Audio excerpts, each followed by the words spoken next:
Karena perusahaan ini tidak terdaftar, perusahaan ini legal, ilegal, tidak terdaftar, wah morat-marit sudah itu.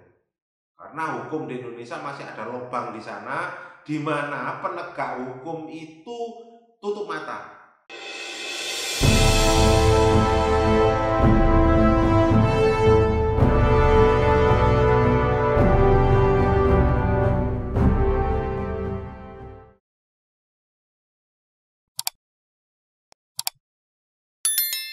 Pada kesempatan ini saya akan bahas tentang masalah pinjol, pinjaman online, ya, pada pinjaman online.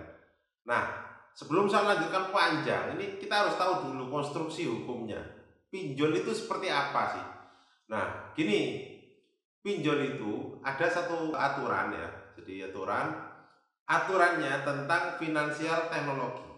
Jadi dalam rangka ke depan ini itu namanya fintech, finansial teknologi. Nah, fintech itu ada tiga. Yang pertama, e-money. E-money itu kan kita tahu ya, jadi uang elektronik gitu ya. Uang elektronik di mana saat ini kalau kita bayar tol itu kan udah pakai e-money semua. Kemudian jajan itu e-money semua gitu ya.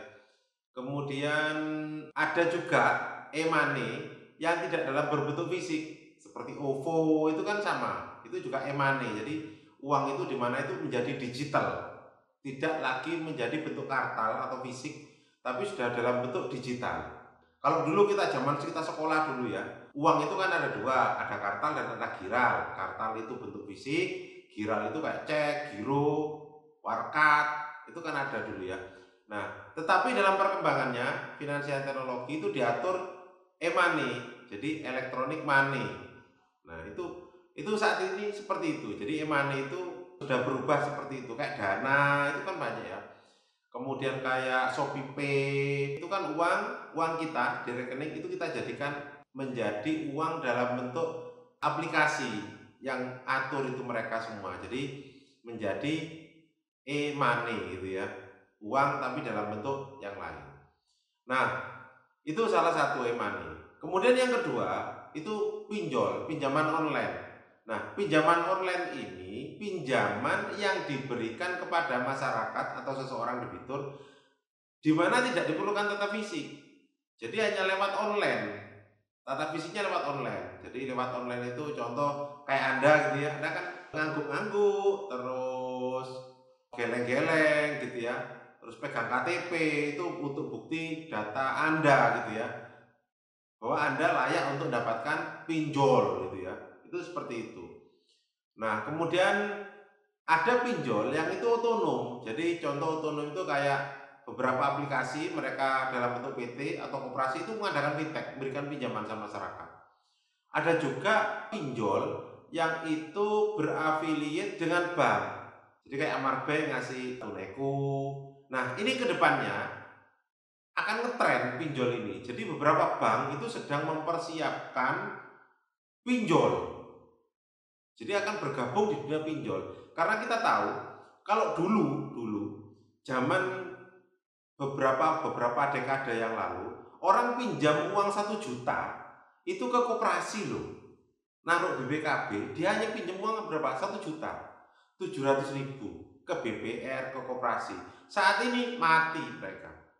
BPR itu mati, koperasi mati karena kalah sama pinjol. Pinjol itu tidak memerlukan jaminan, tidak memerlukan jaminan bentuk kebendaan maksudnya, tapi jaminan dari pinjol yang ada di Indonesia adalah kehormatan. Ini yang harus teman-teman nanti hati-hati. Jadi jaminan dari pinjol itu adalah kehormatan.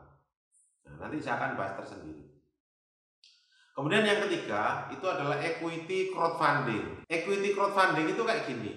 Sebenarnya di luar negeri sudah ngetren ya, tetapi di Indonesia sudah mulai banyak perusahaan-perusahaan yang mereka merupakan equity crowdfunding.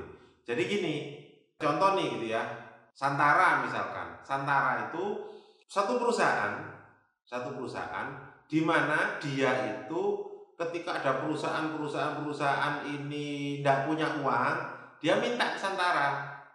Nah, Santara kemudian melisting perusahaan itu. Contoh orang jualan sate misalkan ya di Santara ada. Itu dia mau mengembangkan cabang, mau bikin usaha baru gitu ya. Nah, dia tidak punya uang. Nah, kemudian sama Santara ini dibiayai, di posting ya perusahaannya. Nah, perusahaannya itu di listing, kemudian ditawarkan kepada masyarakat, ayo siapa masyarakat yang mau berinvest untuk dunia sate misalkan. ROI-nya, return of investment-nya sekian bulan atau sekian tahun. Pembagian dividennya tiap 6 bulan. Nah, itu seperti itu. Itu namanya equity crowdfunding. Nah, di Indonesia sudah ada beberapa equity crowdfunding. Nah, dan saya melihat tren kedepannya, satu, pinjol akan semakin ramai. Karena yang saya dapat bocoran beberapa info, bank-bank terkemuka di Indonesia, mereka sedang meng-create sistem untuk memberikan pinjol pada masyarakat. Gitu ya, jadi memberikan pinjol kepada masyarakat. Nah, kemudian equity crowdfunding sama.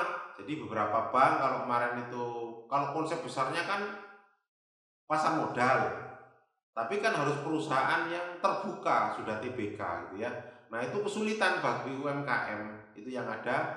Nah, akhirnya timbulnya lebih kecil ini equity crowdfunding. Nah, itu ada 3 kebijakan tentang finansial teknologi. Nah, kalau kedepannya nanti akan banyak tentang cryptocurrency, jadi dunia-dunia seperti itu akan lebih diatur juga oleh pemerintah. Nah, yang paling penting pesan saya adalah satu, Anda harus bijak, terutama Anda di masalah pinjaman online tuh. Nah, nanti kalau naik tingkat kita akan belajar tentang bagaimana cara main di equity crowdfunding. Nah, itu nanti ada, tak jelasin juga di channel ini. Tapi yang paling penting bagi Anda yang sekarang kena pinjol, nah Anda sudah tahu dasar hukumnya. Jadi kreditur itu orang yang ngasih utangan atau badan hukum yang ngasih utangan itu memberikan utangan kepada Anda. Anda sebagai debitur. Itu prinsipnya. Nah, ini konstruksi ini penting karena apa? Nanti kedepannya akan muncul sebenarnya sah apa enggak kreditur ini ngasih utangan sama Anda. Undang-undangnya boleh enggak orang perusahaan ini ngasih utangan? Karena perusahaan ini tidak terdaftar. Perusahaan ini legal, ilegal, tidak terdaftar. Wah, morat-marit sudah itu. Karena hukum di Indonesia masih ada lubang di sana, di mana penegak hukum itu tutup mata terhadap keberadaan perusahaan pinjol ini, gitu ya. Jadi dasar hukumnya itu, konstruksi hukumnya. Jadi biar Anda paham dulu, ya, oke.